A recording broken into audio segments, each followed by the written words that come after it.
I'm Bradley J. We are backstage at Woodstock, and it just gets better. With me, Brian Setzer, fresh from a smoking set. Hi. You guys are awesome. Thanks. I mean, really, really awesome. Thank you. A lot of people practice their instruments, but they don't sound as good as you. Really? I mean, you're wailing, and it's liquid.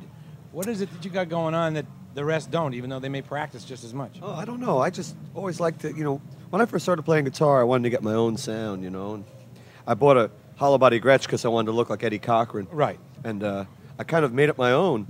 When I play that thing, it's like the whole thing's vibrating and shaking, and it has its own sort of soul, that guitar. I think that's the main thing that young guitarists should look for, is to get their own sound, Even if it's a cheap old guitar, that could be cool because it's going to be unique sound. Right. I made the mistake of buying an expensive guitar first and then realizing that everybody cool thinks old guitars that are cheap are better. Like I have this old Melody Maker that's the coolest one, and it only costs like $100.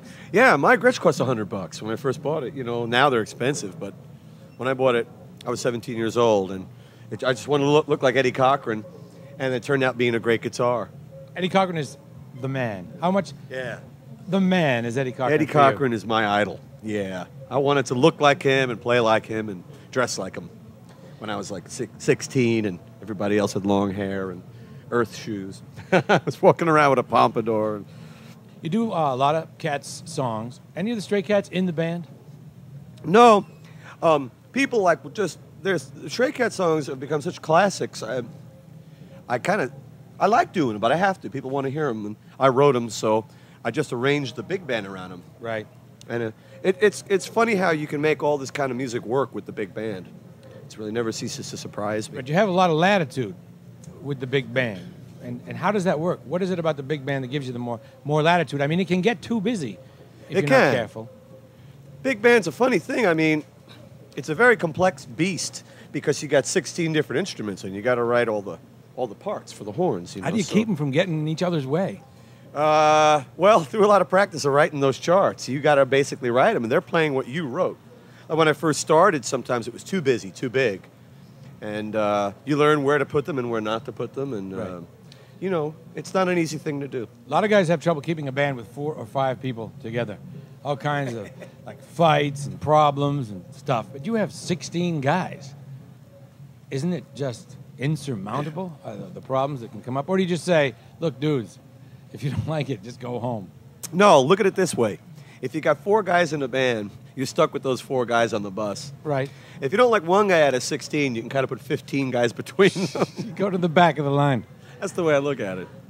Do you get pigeonholed ever in a way that you don't want to be? I mean, there's no need for it to happen, but some people call you this when you don't really want to be thought of as that one thing. Well, I don't think artists in general like to be called anything, because then those things pass, Right. And then if that passes, then you're done. That's what a lot of people think, I'm being called swing, and I happen to think swing is big. I mean, if you swing, you're on the top of your game.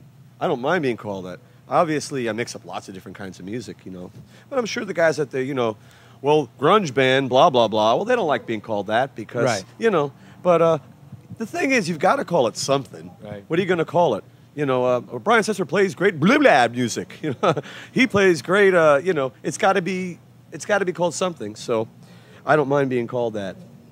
What are some musical dangers other than just the number of the people that are involved with what you do? What can go wrong? Lots can go wrong with 16 guys. I mean, because one guy could be late, one guy could get hurt, one guy could forget the bus is leaving. It's a big project to undertake. I always remind myself when I go on, I've got 16 guys again tonight. Just that in itself is a feat, And but when you look at it, it's so unique. I'm sure that we're the only swing band playing at Woodstock, and I know we're the only big band. And the audience went nuts. Yeah. So it really proves to me over and over again that the music rocks, that everybody likes it. It has to really rock. I mean, it rocked in the day.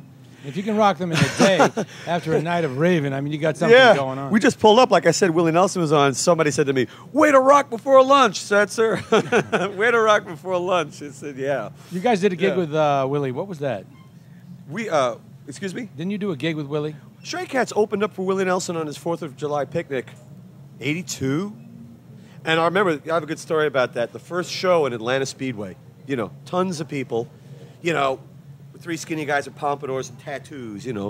In 1982, that was pretty wild. Right. And we get up in the first chord, boom, the PA goes out.